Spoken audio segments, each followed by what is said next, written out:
जय हिंद दोस्तों, स्वागत है आपका एग्जाम पार यूट्यूब चैनल में। आज की क्लास में आप सभी के लिए लेकर आए हैं हिंदी साहित्य में महत्वपूर्ण क्वेश्चन आंसर। तो सभी लोग वीडियो को लाइक और चैनल को सब्सक्राइब अवश्य कर लीजिएगा। रोज आप सभी के लिए क्लास लाई जाती है रात्रि में 9 बजे हिंदी साहित्य की क्लास होती है। महत्वपूर्ण क्वेश्चन आप सभी के लिए करवाए जाते हैं। हिंदी साहित्य में अगर आपके लिए 6000 वस्तुनिष्ठ प्रश्नोत्तर की पीडीएफ परचेस करना है 150 रुपए की ये पीडीएफ है। हिंदी व्याकरण की पीडीएफ आपकी 100 रुपए में है। हिंदी के 215 कवियों लेखकों का संपूर्ण जीवन परिचय वाली पीडीएफ 100 रुपए में है। तीनों पीडीएफ 250 रुपए में आपके लिए मिल जाएंगे। आप 9399553966 पर संपर्क कर लें। अगर आपके लिए यूपी टीजीटी पीजीटी के मॉडल पेपर के सेट मंगवाना है, ये 10 सेट अभी आप सभी के लिए 10 सेट 100 रुपए में उपलब्ध हैं, तो आप संपर्क कर लीजिएगा। ये 10 सेट भी आप सभी के लिए मिल जाएंगे। और अगर आपके लिए एमपीटेट वर्ग 2 चयन परीक्षा की मॉडल पेपर मंगवाना है, ये भी 10 सेट है, मात्र 100 रुपए के हैं। और इकाई 1 से 19 तक की पीडीएफ भी आप सभी के लिए मिल जाएंगी मात्र 100 रुपए में। इकाई 1 से 19 की पीडीएफ 200 रुपए में है। जिनके लिए परचेस करना है आप संपर्क करिएगा। आज का अपने यहाँ पर पहला क्वेश्चन क्या दिया गया है देख लेते हैं। इनमें से कौन सी रचना प्रसाद जी द्वारा रचित एकांकी है, ये आप सभी लोग यहाँ पर चयन करिएगा। कौन सा विकल्प सही आंसर होगा आप सभी के लिए यहाँ पर बताना है। एक घूंट, जानकी मंगल, इंदर सभा, यक्षगान, इनमें से आप सभी के लिए बताना है कौन सी रचना प्रसाद जी द्वारा रचित एकांकी है। रविशंकर जी, मनोज जी, पुष्पा जी, तो एक घूंट आप सभी का यहाँ पर सही आंसर है। प्रसाद जी की एकांकी विधा की रचना मानी जाती है। आधुनिक ढंग की प्रथम एकांकी स्वीकार किया जाता है एक घूंट को। अगला क्वेश्चन यहाँ पर देखिएगा। क्वेश्चन नंबर आप सभी का यहाँ पर दिया गया है 2 कि चित्राधार किस कवि की कृति मानी जाती है। क्वेश्चन नंबर 2 में सही आंसर क्या होगा? संतोष जी, सीमा जी। चित्राधार किन की रचना मानी जाती है? तो ये जयशंकर प्रसाद जी जो है उन्हीं की कृति है। इसमें ब्रज भाषा में रचित कविताएं संकलित हैं। ब्रज की कविताएं प्रसाद कलाधन नाम से लिखते थे। इनका खड़ी बोली पहला काव्य संग्रह कानन कुसुम और अंतिम रचना कामायनी मानी जाती है। प्रसाद जी ने प्रेम पथिक, उर्वशी, वनमिलन, कानन कुसुम, करुणालय, महाराणा का महत्व, झरना, आंसू लहर, कामायनी जैसी रचनाएं लिखी हैं। मयंक मंजरी किसके द्वारा लिखित नाटक माना जाता है? क्वेश्चन नंबर 3 में इनमें से आप सभी के लिए बताना है। सीमा जी, अंजना जी, क्या होगा? संजय गोपाल, राम गहमरी हैं या फिर दुर्गा प्रसाद मिश्र हैं, किशोरी लाल गोस्वामी हैं, बालकृष्ण भट्ट हैं। मयंक मंजरी के लेखक बताना है तो किशोरी लाल गोस्वामी जी जो हैं वह आप सभी का यहाँ पर सही आंसर होंगे। विकल्प नंबर सी आप सभी का यहाँ पर सही आंसर है। क्वेश्चन नंबर 4 यहाँ पर दिया गया है कि निराला जी द्वारा रचित कविता खंडहर के प्रति निम्न में से किस प्रकार की कविता है? बताइएगा। संतोष जी, प्रेम गीत है, रुद्र रूपी कविता है, संबोधन गीत है, व्यंग्य गीत है। क्वेश्चन नंबर 4 यहाँ पर दिया गया है निराला जी द्वारा रचित कविता खंडहर के प्रति निम्न में से किस प्रकार की कविता है? सुनैना जी, तो ये संबोधन गीत आप सभी का यहाँ पर सही आंसर होगा। संबोधन गीत आपका सही आंसर। अनामिका, परिमल, गीतिका, गीत गुंज, शांदकांकली, जूही की कली, पंचवटी प्रसंग, सरोज स्मृति, राम की शक्ति पूजा, तुलसीदास को कुरमुत्तई महत्वपूर्ण रचना निराला जी ने लिखी है। मुक्तक छंद का प्रवर्तक माना जाता है और इन्हें कुछ आलोचक इन्हें मुक्तक छंद को जो है रबर छंद या केंचुआ छंद भी कहते हैं। इनमें से कौन सा कहानी संग्रह ममता कालिया का नहीं है? मुखौटा, आकाशदीप, छुटकारा या प्रतिदिन? इनमें से बताने मनोज जी, सोनाली जी, सुनैना जी, बताइएगा कौन सा कहानी संग्रह ममता कालिया का नहीं है? आकाशदीप आप सभी का यहाँ पर सही आंसर होगा। प्रसाद जी का कहानी संग्रह आकाशदीप है। ममता कालिया ने तो छुटकारा, शीट नंबर 6, एक अदद औरत, प्रतिदिन, उसका यौवन, बोलने वाली औरत, मुखौटा, निर्मोही, 25 साल की लड़की आदि रचनाएं लिखी है। क्वेश्चन नंबर आप सभी का यहाँ पर 6 दिया गया है। दुलाई बाली कहानी किस प्रकार की किस रचनाकार द्वारा लिखित रचना है? दुलाई बाली बताना है।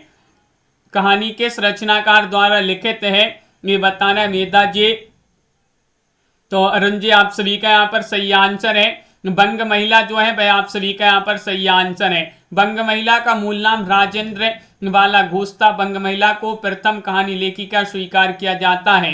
चंद्रदेव से मेरी बातें, कुंभ में छोटी बहू, दुलाई वाली, दालिया जो है कहानियां लिखी है इन्होंने। क्वेश्चन नंबर 7 यहाँ पर दिया गया है कि हमारी जापान यात्रा किसके द्वारा रचित यात्रा वृत्तांत है? बताइएगा। यूथ की ये बुक है, प्रैक्टिस सेट है शिवांगी जी। हमारी जापान यात्रा किसके द्वारा रचित यात्रा वृत्तांत है? कन्हैयालाल मिश्र आप सभी का यहाँ पर सही आंसर है। जबकि यूरोप यात्रा में 6 मास राम नारायण मिश्र, पृथ्वी प्रदक्षिणा यात्रा वृत्तांत से प्रसाद गुप्त का है। रामेश्वर यात्रा, बद्रिका श्रम यात्रा देवी प्रसाद खत्री द्वारा रचित यात्रा वृत्तांत है। अगर यात्रा वृत्तांत लिखने की परंपरा का सूत्रपात भारतेंदु जी से माना जाता है।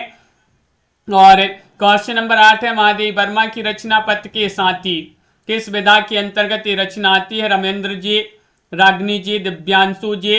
साक्षात्कार, निबंध, संस्मरण, उपन्यास क्या है ये? दिशु जी बताइए। महादेव वर्मा जिन्हें आधुनिक युग की मीरा कहा जाता है, पथ के साथी ये संस्मरण विधा की रचना मानी जाती है।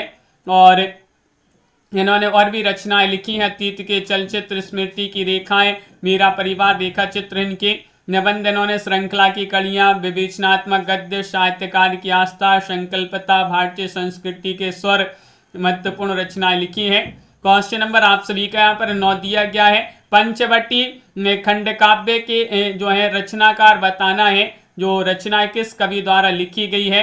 क्वेश्चन नंबर 9 में आप सभी लोग यहाँ पर सही आंसर बताइएगा। मैथिली शरण गुप्त, भवानी प्रसाद मिश्र, नागार्जुन, जयशंकर प्रसाद। तो इनमें से आप सभी का यहाँ पर स्वीटी जी, मैथिली शरण गुप्त जी ने पंचवटी खंड काव्य लिखा है। गुप्त जी ने भारत भारती लिखकर युवाओं को देश प्रेम से जोड़ा और राष्ट्र कवि का जो है सम्मान प्राप्त किया है। साकेत लिखी जिस पर इन्हें मंगला प्रसाद पारितोषिक भी मिला है। गुप्त जी ने आचार्य महावीर प्रसाद द्विवेदी को अपना साहित्य गुरु माना है। करते तुलसीदास भी कैसे मानसनाद, महावीर का यदि उन्हें मिलता नहीं प्रसाद। क्वेश्चन नंबर 10 दिया गया है। और निम्न उपन्यासों में से कौन सा उपन्यास रेणु का नहीं? रेणु जी का उपन्यास नहीं बताना है। हसन जी, तृप्ति जी, तन्मय जी आप सभी का यहाँ पर गढ़कुंडार सही आंसर होगा। वृंदावन लाल वर्मा का उपन्यास है गढ़कुंडार। जबकि परती परिकथा, जुलूस, मेलाचल ये रेणु जी के उपन्यास माने जाते हैं। दीर्घ तपा, कितने चौराहे, पलटू बाबू रोड, राम रतन राय इनका पूर्ण उपन्यास है। अगला क्वेश्चन है विकलांग श्रद्धा का दौर किसके द्वारा रचित है? ये रचना क्वेश्चन नंबर 11 में बताना है। विकलांग श्रद्धा का दौर राम कुमार वर्मा, हरिशंकर परसाई, नामवासय, रविंद्रनाथ त्यागी, सुधीर जी, तेज प्रकाश जी आप सभी के यहाँ पर हरिशंकर परसाई जी जो है उन्हीं की रचना मानी जाती है। इस पर साहित्य अकादमी पुरस्कार इनके लिए मिला है। परसाई जी ने महत्वपूर्ण रचनाएं लिखी हैं जैसे उनके दिन परे, पगडंडियों का जमाना, वैष्णव की फिसलन, टुटता हुआ गणतंत्र, तुलसीदास चंदन घिसे, कहत कबीर, आवारा भीड़ के खतरे, प्रेमचंद के फटे जूते। इन्होंने कहानी संग्रह में हंसते हैं रोते हैं, भोला राम का जीव। उपन्यास लिखे नागफनी, रानी नागफनी की कहानी, तट की खोज, ज्वाला और जल जैसे इन्होंने उपन्यास भी लिखे हैं। क्वेश्चन नंबर 12 यहाँ पर दिया गया है। जनता मुझसे पूछ रही है क्या बतलाऊं, जन कवि हूं मैं साफ कहूंगा क्यों हकलाऊं। पंक्तियां किनकी है ये आप सभी के लिए यहाँ पर बताना है। क्या है सही आंसर? रामविलास शर्मा, रांगी राघव, नागार्जुन, भवानी प्रसाद मिश्र, पुष्पा जी। तो आप सभी के यहाँ पर नागार्जुन जी की पंक्तियां हैं। जन कवि हूं, जनता मुझसे पूछ रही है क्या बतलाऊं, जन कवि हूं मैं साफ कहूंगा क्यों हकलाऊं। प्रगतिवाद के शलाका पुरुष कहे जाने वाले नागार्जुन जी जो उन्हीं की पंक्तियां हैं। संस्कृत और मैथिली में यात्री नाम से रचनाएं लिखते थे। और इन्होंने और भी पंक्तियां लिखी हैं। रोजी रोटी हक की बातें जो भी मुँह पर लाएगा, कोई भी हो निश्चय ही वो कम्युनिस्ट कहलाएगा। 5 पूत भारत माता के दुश्मन था खूंखार, गोली खाकर एक मर गया बाकी रह गए 4। ये नागार्जुन जी की पंक्तियां मानी जाती हैं। क्वेश्चन नंबर 13 है कि हजारी प्रसाद द्विवेदी जी का प्रथम निबंध संग्रह कौन सा है? इनमें से आप सभी का यहाँ पर सही आंसर क्या होगा? हजारी प्रसाद द्विवेदी का प्रथम निबंध संग्रह अशोक के फूल माना जाता है। बी वाला विकल्प आप सभी का यहाँ पर सही आंसर है। कल्पलता, मध्यकालीन धर्म साधना, कुटज, विचार और वितर्क, विचार प्रवाह है, साहित्य सहचर, आलोक पर्व जैसी रचनाएं लिखी हैं। हजारी प्रसाद द्विवेदी एक ललित निबंधकार के रूप में जाने जाते हैं। इन्होंने निबंध को व्यक्ति की स्वाधीन चिंता की उपज कहा है। क्वेश्चन नंबर आप सभी का यहाँ पर 14 दिया गया है। निम्न विकल्पों में से कौन सा एक विकल्प रचनाकार और रचना की दृष्टि से गलत है? विनय तिवारी जी, नीलम जी, क्या होगा सही आंसर? इनमें से आप सभी का यहाँ पर शिवमंगल से सुमन वीणा, ये गलत हो जाएगा। गलत पूछा गया है क्योंकि वीणा तो पंत जी द्वारा रचित रचना मानी जाती है। शिवमंगल से सुमन ने तो हिल्लोल, जीवन के गान, युग का मूल, प्रलय सृजन, बिंद, हिमालय, मिट्टी की बारात, वाणी की व्यथा रचनाएं लिखी हैं। 15वां क्वेश्चन यहाँ पर दिया गया है। क्या दिया? मेला आंचल उपन्यास में कहाँ का चित्रण मिलता है? 15 में बताइए।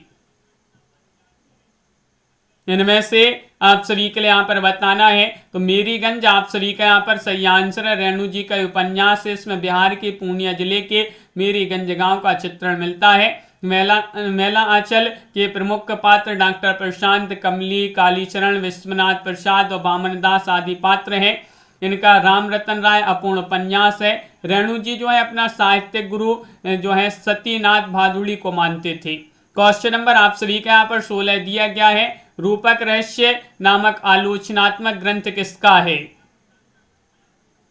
रूपक रहस्य के रचनाकार बताना। सुनैना जी बताइए। रूपक रहस्य जो है श्याम सुंदर दास आप सभी का यहाँ पर सही आंसर होंगे। श्याम सुंदर दास जी जो है उन्हीं के द्वारा रचित रचना मानी जाती है रूपक रहस्य। जिन्होंने साहित्यालोचन, भाषा विज्ञान, हिंदी भाषा का विकास, हिंदी भाषा और साहित्य रचनाएं लिखी हैं। क्वेश्चन नंबर 17 है। सिंदूर की होली नाटक किस रचनाकार द्वारा लिखित है? तृप्ति जी, पूजा जी, सिंदूर की होली। 17 में आप सभी के लिए यहाँ पर चयन करना है। लक्ष्मी नारायण मिश्र आप सभी के यहाँ पर सही आंसर होंगे। सिंदूर की होली नाटक जो है लक्ष्मी नारायण मिश्र द्वारा लिखा गया है। नाटक के पात्र में मुरारी लाल है, चंद्रकांता है, मनोरमा है, भगवंत से, रजनीकांत इसमें जो है पात्र माने जाते हैं। क्वेश्चन नंबर 18 रीतिकाल लगभग कितनी शताब्दियों तक चला है? क्वेश्चन नंबर 18 में सही आंसर बताना है। अंजना जी, रामकेश जी, क्या होगा आप सभी का सही आंसर?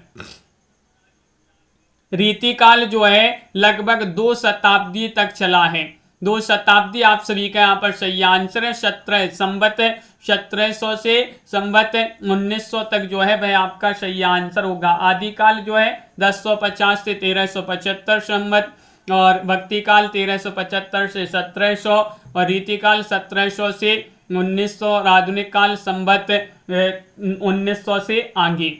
अगला क्वेश्चन यहाँ पर देखिएगा। क्वेश्चन नंबर आप सभी का यहाँ पर 19 दिया है। आधे अधूरे नाटक किसके द्वारा लिखा गया है? आधे अधूरे।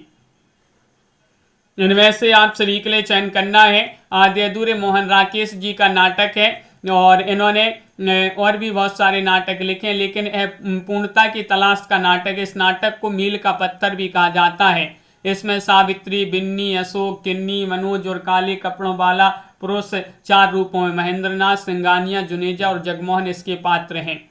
इन्होंने आषाढ़ का एक दिन, लहरों की राजहंस, आधे अधूरे रचनाएं जो है, पैर तले की जमीन, ये नाटक लिखे हैं। अंडे के छिलके, बहुत बड़ा सवाल, एकांकी है। इन्होंने उपन्यास लिखे, अंधेरे बंद कमरे, अंतराल, ना आने वाला कल।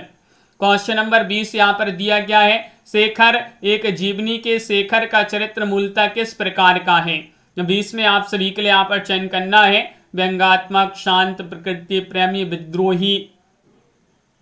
20 में आप सभी के लिए यहाँ पर चयन करना है। शेखर एक जीवनी के शेखर का चरित्र मूलतः किस प्रकार का है? विद्रोही आप सभी का यहाँ पर सही आंसर है। विद्रोही सही आंसर है। शेखर एक जीवनी अज्ञे जी द्वारा रचित है, एक मनोविश्लेषणात्मक उपन्यास। इसके 2 भाग हैं। प्रथम भाग 1940 में, तो दूसरा भाग 1944 में प्रकाशित हुआ है।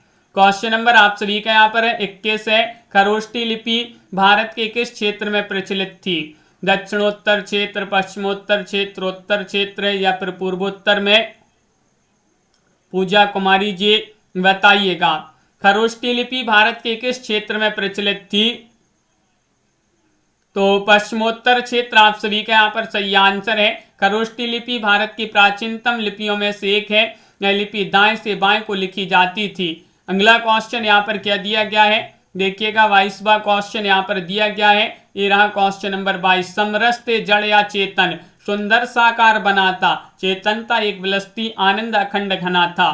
पंक्तियां किसके द्वारा लिखी गई हैं 22 में बताइए।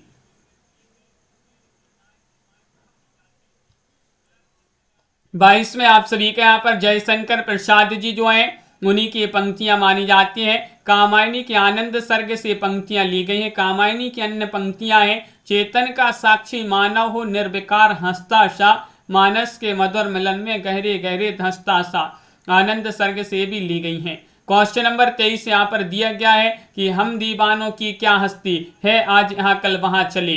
पंक्तियां किस रचनाकार की हैं? कनक जी क्या होगा आप सभी का सही आंसर? हाँ सुनैना जी, तो आप सभी का यहाँ पर भगवती चरण वर्मा सही आंसर होंगी। भगवती चरण वर्मा आप सभी का यहाँ पर सही आंसर है। दीवानों की हस्ती जो रचना है उसी से ली गई है पंक्तियां। भगवती चरण वर्मा ने मधुकर्ण, प्रेम संगीत, मानव और रंगों से मोह आदि रचनाएं लिखी हैं। काव्य उपन्यास में इन्होंने चित्रलेखा, टेढ़े मेढ़े रास्ते, भूले बिसरे चित्र, सामर्थ और सीमा और सबही नचावत, राम गोसाई, चाणक्य हैं। कहानी संग्रह में दो बांके हैं, मोर्चाबंदी, इंस्टॉलमेंट, मुगलों ने सल्तनत बख्श दी। इन्होंने नाटक लिखी, वसीयत, रुपया तुम्हें खा गया, सबसे बड़ा आदमी, ये भगवती चरण वर्मा जी की रचनाएं हैं। प्रेमचंद को कबीर के बाद हिंदी का सबसे बड़ा व्यंग्यकार किसने माना है? अमृतलाल नांगन ने, रामविलास शर्मा, हजारी प्रसाद द्विवेदी, भीष्म साहिनी ने। प्रणाम यहाँ पर दिनेश जी, क्या होगा आप सभी का यहाँ पर सही आंसर? कनक जी, सुनैना जी बताइएगा। रामविलास शर्मा आप सभी का यहाँ पर सही आंसर होंगे। रामविलास शर्मा जो है वह आप सभी का यहाँ पर सही आंसर है। उन्होंने प्रेमचंद और उनका युग, भारतेंदु युग, निराला, निराला की साहित्य साधना 3 भागों में लिखी है रचना। नई कविता और अस्तित्ववाद, मार्क्सवाद और प्रगतिशील साहित्य जैसी रचनाएं लिखी हैं। अगला क्वेश्चन यहाँ पर देखिएगा, नेपाली भाषा की लिपि क्या है? क्वेश्चन नंबर 25 में बताना है। गणेश जी, नेपाली भाषा की लिपि क्या है? तो 25 में आप सभी का यहाँ पर सही आंसर होगा देवनागरी। देवनागरी आप सभी का यहाँ पर सही आंसर है। संस्कृत, हिंदी, मराठी, नेपाली आदि भाषाएं देवनागरी में लिखी जाती हैं। देवनागरी का विकास जो है ब्राह्मी लिपि से हुआ है। अगला क्वेश्चन यहाँ पर क्या दिया गया है, ग्रीक वासियों ने भारत के लिए कौन सा शब्द प्रयुक्त किया है? बताइए। इंडिया, इंडोनेशिया या फिर इंडानिया या फिर हिंदेशिया। क्वेश्चन नंबर 26 में क्या होगा सही आंसर? इंडिया आप सभी का यहाँ पर इंडिया शब्द का प्रयोग किया है। अगला क्वेश्चन देखिए, मिनहाज इस्राज ने 13वीं शताब्दी में पहली बार हिंदुस्तान शब्द का इस्तेमाल किया था। भारत को भारतवर्ष, जम्बूद्वीप, भारतखंड, आर्यावर्त, हिंदुस्तान, हिंद आदि अन्य नामों से भी जाना जाता है। खुशबू के शिलालेख कविता किस रचनाकार की है? क्वेश्चन नंबर 27 में सही आंसर चयन करना है। खुशबू के शिलालेख आपने पढ़ी होगी। ये रचना कविता जो है भवानी प्रसाद मिश्र जी जो है उन्होंने लिखी। इन्होंने गीत परोस, चकित है, दुख है, अनाम तुम आती हो, गांधी, पंचसती, बुनी हुई रस्सी, फसलें और फूल, इदम नामम। बाल कविता में इन्होंने तुकों के खेल, संस्मरण, जिन्होंने मुझे रक्षा, निबंध संग्रह में इन्होंने कुछ नीति कुछ राजनीति निबंध लिखा है, निबंध संग्रह है। इनमें से कौन सी भाषा देवनागरी लिपि के अंतर्गत नहीं आती है? बंगला या फिर कोंकणी, गुजराती, संस्कृत। इनमें से आप सभी के लिए चयन करना है। वर्णिका जी, क्या होगा सही आंसर? कौन सी भाषा देवनागरी लिपि के अंतर्गत नहीं आती है?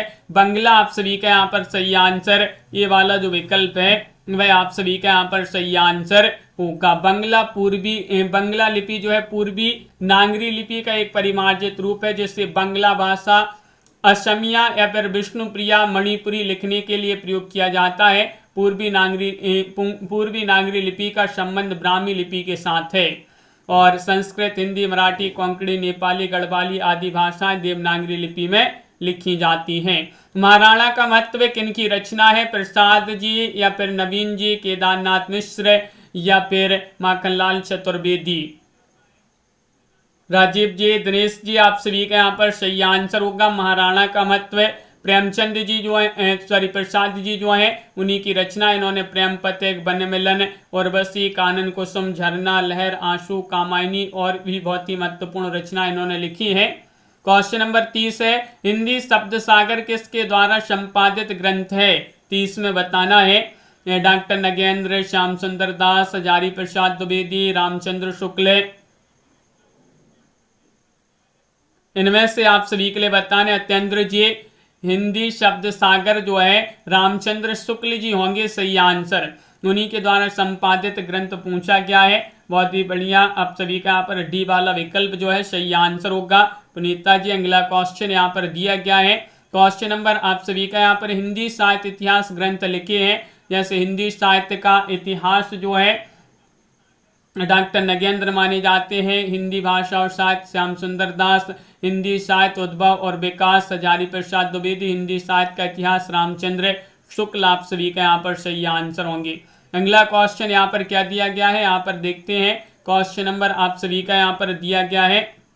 आयोग ने जो है देखिएगा, आयोग ने इस प्रश्न का उत्तर जो है शुक्ल जी को ही माना है। जो यहाँ पर क्वेश्चन दिया, हिंदी शब्द सागर किसके द्वारा संपादित ग्रंथ है? आचार्य रामचंद्र शुक्ल हिंदी जो है हिंदी शब्द सागर की भूमिका में हिंदी साहित्य का विकास नाम से 1929 में अपना इतिहास ग्रंथ जो है प्रकाशित किया था। शुक्ल जी ने 1000 कवियों को लेकर 900 वर्षों का इतिहास प्रस्तुत किया है। इसमें आयोग ने जो है रामचंद्र शुक्ल ही सही आंसर माना है।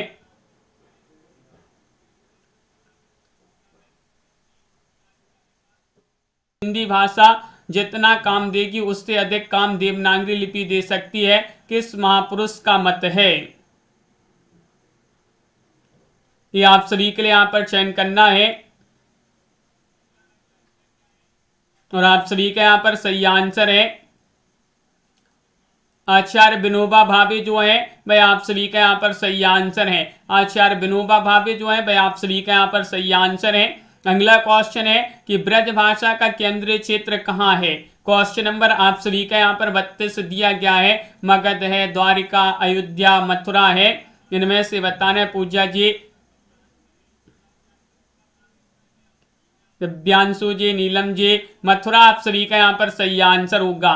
ब्रज भाषा का केंद्रीय क्षेत्र जो है मथुरा है। ब्रज भाषा स्वरसेनी अपभ्रंश में विकसित सबसे बड़ी बोली मानी जाती है। ब्रज बोली जो है आगरा, मथुरा और अलीगढ़ में विशुद्ध रूप में बोली जाती है, जबकि अट्टा, मैनपुरी, बदायूं, फिरोजाबाद, बरेली, गुड़गांव, ग्वालियर और भरतपुर में मिश्रित रूप से बोली जाती है।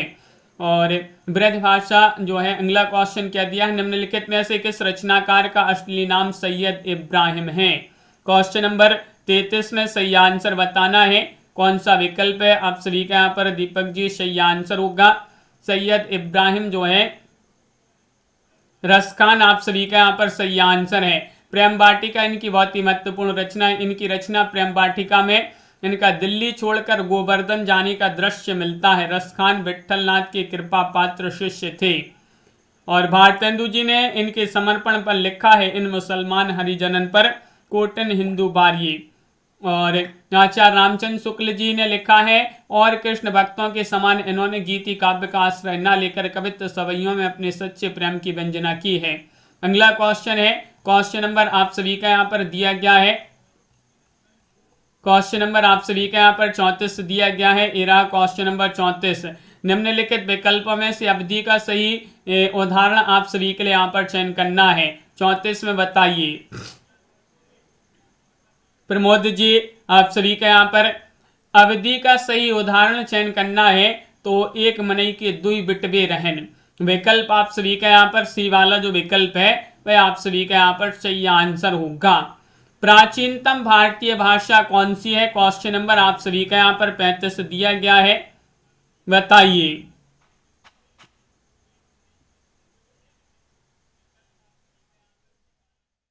तो आप सभी का यहाँ पर सही आंसर है प्राचीनतम भारतीय भाषा अगर पूछा जाए वैदिक संस्कृत, आप सभी का यहाँ पर सही आंसर होगा। वैदिक संस्कृत आप सभी का यहाँ पर सही आंसर है। अगला क्वेश्चन यहाँ पर दिया गया है कि ये सब कठिन काव्य के प्रेत हैं कथन के आलोचक का 36 में सही आंसर बताना है। महिमा जी, वर्णिका जी, आप सभी का यहाँ पर सही आंसर होगा कि सब कठिन काव्य के प्रेत हैं कथन रामचंद्र शुक्ल जी का कथन माना जाता है। आचार्य रामचंद्र शुक्ल, केशव दास जी ने रसिक प्रिया, नक्सिक, कवि प्रिया, रामचंद्रिका, रतन बाबनी, जहांगीर जस चंद्रिका, विज्ञान गीता, छंदमाल और वीर से देवचरित रचनाएं लिखी हैं। रामस्वरूप चतुर्वेदी ने रामचंद्रिका को छंदों का अजायब घर कहा है। क्वेश्चन नंबर आप सभी का यहाँ पर 37 है। देवनागरी में यद्यपि जेड और एफ जा और फा के लिए वर्ण नहीं है, फिर भी यहाँ यह सभी ज्ञात लिपियों से अधिक पूर्ण और संतुलित है कथन किस विद्वान का है? बताइए, मत बताना है।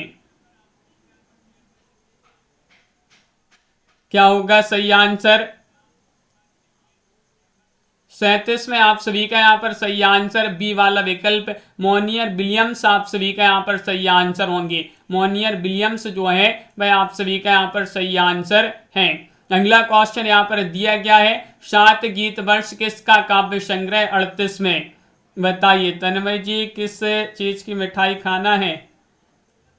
तो क्वेश्चन नंबर आप सभी का यहाँ पर 38 में बताने 7 गीत वर्ष जो है किसका काव्य संग्रह है? इनमें से धर्मवीर भारती आप सभी का यहाँ पर सही आंसर है और धर्मवीर भारती सही आंसर होंगे। अगला क्वेश्चन यहाँ पर देखिएगा नई कविता नाम का प्रचार किस रचनाकार ने किया है? 39 में आप सभी के लिए यहाँ पर चयन करना है। क्या होगा आप सभी का सही आंसर? रामविलास शर्मा, रांगी राघव, प्रयाग नारायण त्रिपाठी, अज्ञे जी। 39 में सही आंसर क्या है? तो अज्ञे आप सभी का यहाँ पर सही आंसर है। अज्ञे जी जो है वह आप सभी का यहाँ पर सही आंसर है।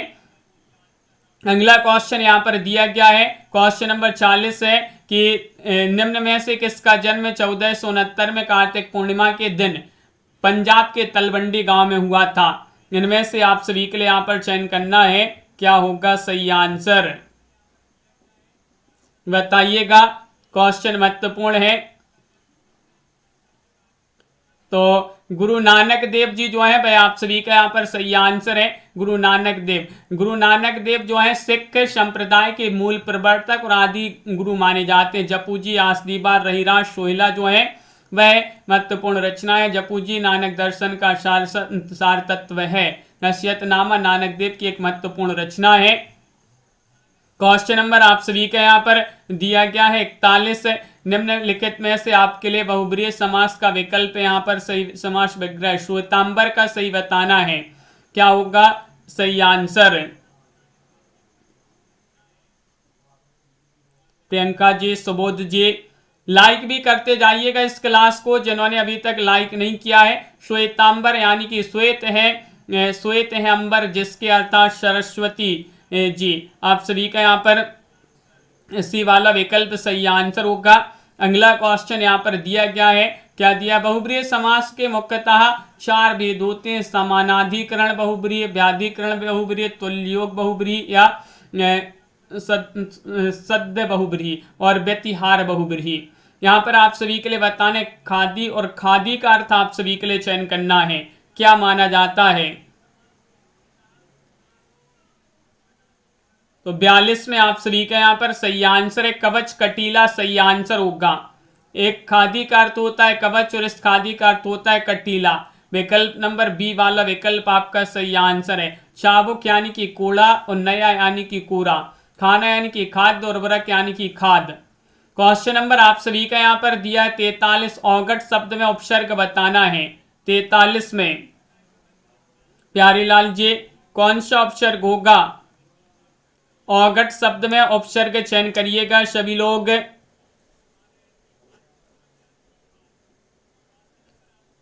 तो अब औ आप सभी का यहाँ पर सही आंसर होगा। औ जो है सही आंसर है। अगला क्वेश्चन है क्या दिया गया है कि उदित उदयगिरी मंच पर रघुबर बाल पतंग। विकसे संत सरोज बन, हर्षे लोचन भृंग में कौन सा अलंकार है? कंचन जी। अलंकार बताना है श्लेष, यमक, बीप्सा या रूपक अलंकार है। 44 में आप सभी का यहाँ पर सही आंसर होगा। अलंकार बताना है तो रूपक अलंकार आप सभी का यहाँ पर सही आंसर है। जहां उपमेय और उपमान में भेद रहित आरोप किया जाता है वहां पर रूपक अलंकार होता है। बीप्स अलंकार आदर, घबराहट, आश्चर्य, घृणा, रोचकता आदि प्रदर्शित करने के लिए किसी शब्द को दोहराना ही बीप्सा अलंकार है। मधुर मधुर मेरे दीपक जल, ये उदाहरण दिया गया है। क्वेश्चन नंबर आप सभी का यहाँ पर 45 है। क्या दिया गया है? वाक्य के अनुसार विशेषण के भेद का सही विकल्प बताने हैं। कुछ छात्र आज विद्यालय नहीं आए, बताइए। इसमें विशेषण का भेद आप सभी के लिए चयन करना है। अंजना जी सभी के कमेंट देख रहे हैं, बहुत बढ़िया, सभी लोग आंसर बताते जा रहे हैं। कुछ छात्र आज विद्यालय नहीं आए, इसमें संख्यावाचक विशेषण आपका सही आंसर होगा। कौन सा होगा? संख्यावाचक, क्योंकि कुछ यहाँ पर जो है संख्यावाचक जो है आपका सही आंसर होगा। देखिएगा, जिन शब्दों से संज्ञा अथवा सर्वनाम की संख्या लक्षित होती है उसे संख्यावाचक विशेषण कहते हैं। इनके 3 भेद होते हैं। निश्चित संख्यावाचक, इसमें संख्या निश्चित होती है, जैसे एक लड़का 25 रुपए, तो यहाँ पर 25 जो है संख्या निश्चित। अनिश्चित संख्यावाचक में कुछ लोग, सब लोग, यहाँ पर संख्या निश्चित नहीं होती है। और परिमाण बोधक में शेर भर दूध, तौला भर सोना, तो इसमें जो है नापतोल वाली वस्तुएं आती हैं परिमाण बोधक में। क्वेश्चन नंबर 40 है कि उस विकल्प का चयन करिएगा जो प्रत्यय से बने शब्द का सही विकल्प नहीं है। धार्मिक, कुख्यात, पाठक, शालीनता। नहीं, आप सभी के लिए यहां पर चयन करना है। तो आप सभी के यहां पर कुख्यात सही आंसर होगा। कुख्यात है आप सभी का यहाँ पर सही आंसर। इसमें कु उपसर्ग लगा है, यहाँ पर प्रत्यय पूछा गया है, प्रत्यय वाला नहीं है, तो आप सभी का यहाँ पर बी वाला नहीं पूछा गया है, तो यहाँ पर कु उपसर्ग का प्रयोग हुआ है। जबकि धार्मिक में, पाठक में अक और शालीनता में ता प्रत्यय का प्रयोग हुआ है। प्रत्यय भी जो है 2 प्रकार के होते हैं, कृत और तद्धित। हाँ तन्मय जी। अगला क्वेश्चन है, यहाँ पर दिया गया है उपसर्ग से बने शब्द का सही विकल्प नहीं है। आरोग्य, दुर्जन, चटनी या पचरंगा। इनमें से आप सभी के लिए बताना है कौन सा विकल्प सही आंसर है। उपसर्ग से बने शब्द का सही विकल्प नहीं है चटनी, आप सभी का यहाँ पर सही आंसर होगा। नी प्रत्यय से मिलकर चटनी शब्द बना है। उपसर्ग उस शब्दांश या अव्यय को कहते हैं जो किसी शब्द के पहले आकर उसका विशेष अर्थ प्रकट करता है। उस विकल्प का चयन करें जो अन्य पुरुषवाचक सर्वनाम का सही विकल्प है। अरविंद जी क्या होगा सही आंसर? मेरा, हमको, तुम्हारा या फिर वह? 48 में वह आप सभी का यहाँ पर सही आंसर होगा। बिल्कुल सही, वह अन्य पुरुषवाचक सर्वनाम का सही विकल्प। पुरुषवाचक सर्वनाम स्त्री या पुरुष के नाम के बदले आते हैं। उत्तम पुरुष में लेखक या वक्ता, मध्यम पुरुष में पाठक या श्रोता, अन्य पुरुष में लेखक या श्रोता को छोड़कर अन्य लोग आते हैं। जैसे उत्तम पुरुष में मैं, हम आते हैं, मध्यम पुरुष में तू, तुम, आप आते हैं, अन्य पुरुष में वह, बे, यह, ये जो है ये आते हैं। अगला क्वेश्चन यहाँ पर क्या दिया गया है देखिएगा।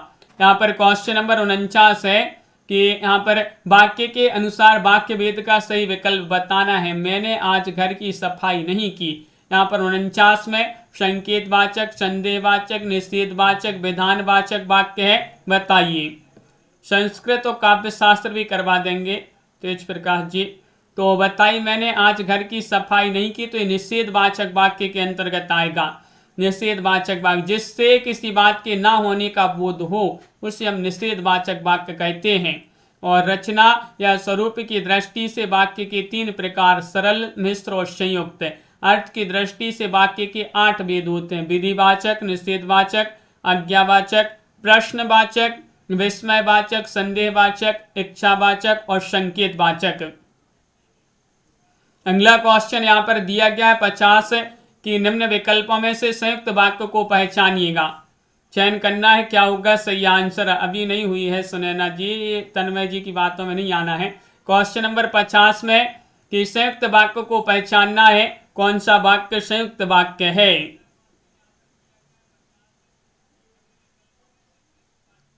हमने पानी बरसता हुआ देखा और घर में शरण ली, ये वाला विकल्प जो है वह आप सभी का यहाँ पर सही आंसर होगा। ये संयुक्त वाक्य आप सभी का यहाँ पर पूछा गया है।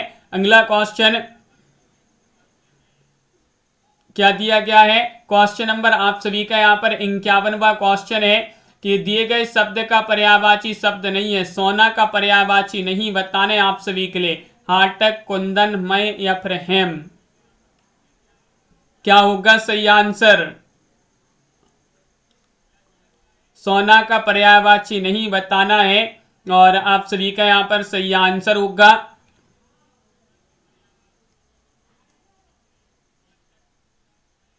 क्वेश्चन नंबर 51 में सी वाला विकल्प मैं आप सभी का यहां पर सही आंसर होगा। सी वाला विकल्प आप सभी का यहां पर सही आंसर है। तो इस प्रकार आज की क्लास में महत्वपूर्ण क्वेश्चन आंसर थे। हिंदी साहित्य में 6000 वस्तुनिष्ठ प्रश्नोत्तर की पीडीएफ,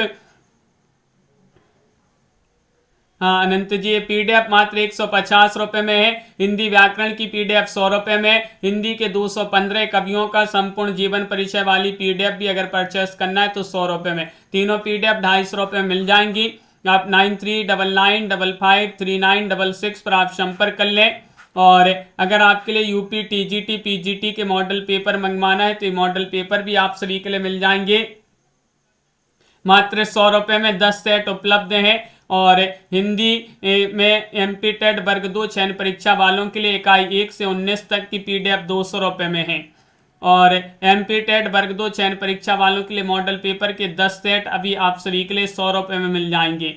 नंबर स्क्रीन पर दिया गया 9399553966 पर आप संपर्क करिएगा, ये आप सभी के लिए उपलब्ध है। और एक बात और, जो कल जो है कल अपनी क्लासें लाइव क्लास नहीं हो पाएंगी, थोड़ी सा काम है, इस कारण कल की क्लास नहीं होंगी। कल आपके लिए रिकॉर्डेड क्लासें आएंगी तो उनको आप देख लीजिएगा और परसों फिर अपनी क्लासें शुरू हो जाएंगी। कल एक दिन बस जो है लाइव क्लासें देखते हैं, कोशिश करेंगे रात वाली अपनी जो 9 बजे वाली क्लास है ये आपकी हो जाएगी। लेकिन और जो क्लासें हैं सुबह 9:10 पर वहाँ पर रिकॉर्डेड क्लास आएगी, शाम को 4 बजे भी रिकॉर्डेड क्लास आएगी। सभी के लिए बहुत बहुत धन्यवाद। मिलते हैं अगली क्लास में। दीपक जी अभी ऐसा कुछ नहीं है।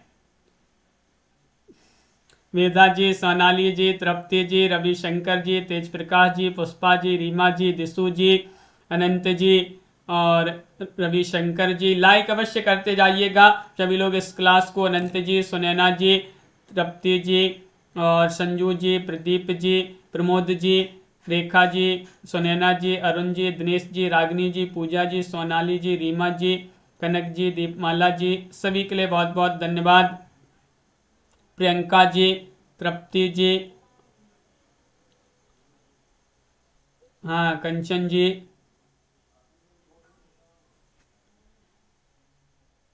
तेज प्रकाश जी,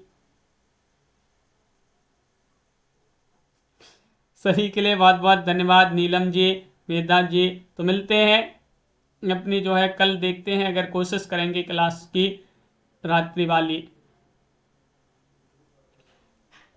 कल गांव जाना है, इस कारण जो है थोड़ी सा काम है, इस कारण क्लास नहीं हो पाएगी। शाम को आ जाएंगे तो फिर रात्रि वाली क्लास अपनी होगी। अरुण जी और संजू जी, बिल्कुल सभी के लिए बहुत बहुत धन्यवाद।